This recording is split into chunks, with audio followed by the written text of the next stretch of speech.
An Idaho man's disturbing murders shocked the nation in 2005. Some call him worse than Ted Bundy. Today, Joseph Duncan is fighting his 3 death sentences. But first, here's a look back at where it all began on DBL's True Crime Chronicles. It was May 16th, 2005.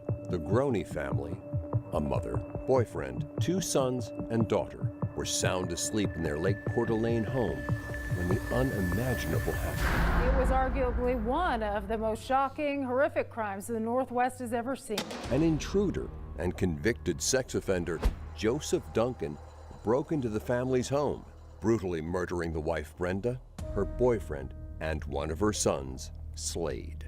When police arrived on scene, Brenda's 2 other children, 8-year-old Shasta and 9-year-old Dylan, were missing. Joseph had kidnapped them and was holding them hostage at a remote campsite in the Montana wilderness.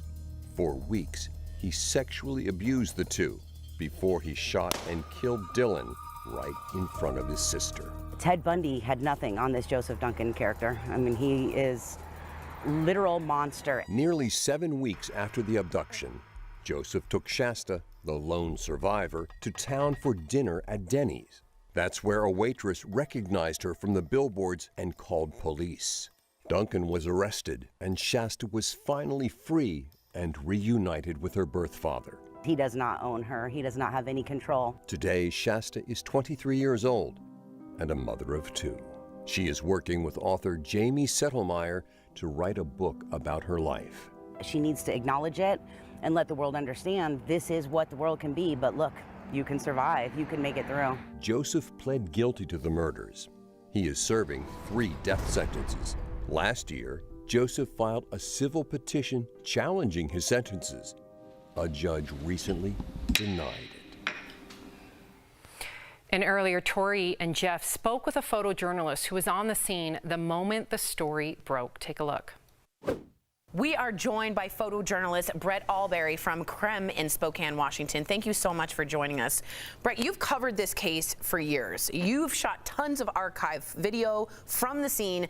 Tell us, what was it like personally covering this tragic case? Yeah, it was pretty awful.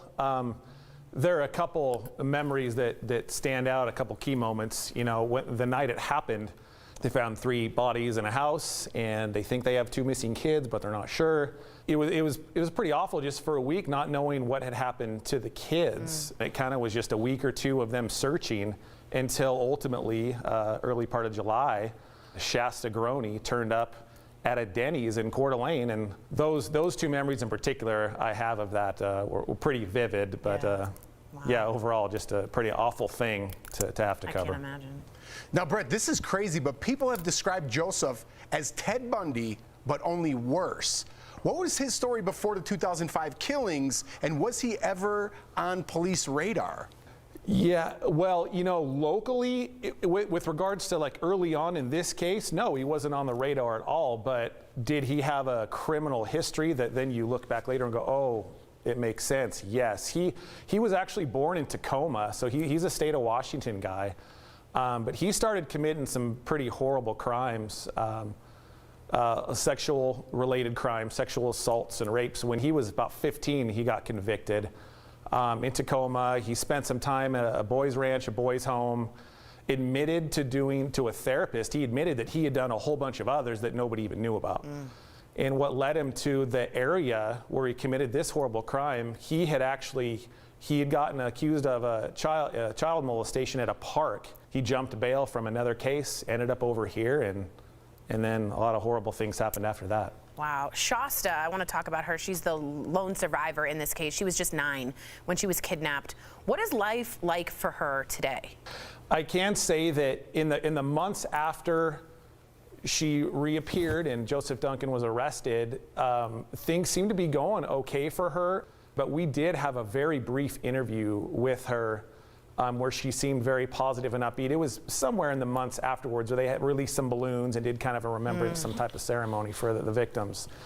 In the years after that, thankfully, she really wasn't in the public eye much. And I say thankfully because she never had to testify in court. And she was actually going to write a book. Well, if you guys want to know more about this, for the latest on the case, to learn more, go to KREM.com. You can also listen to a new podcast episode about this case. Just go ahead and search True Crime Chronicles on your favorite podcast player.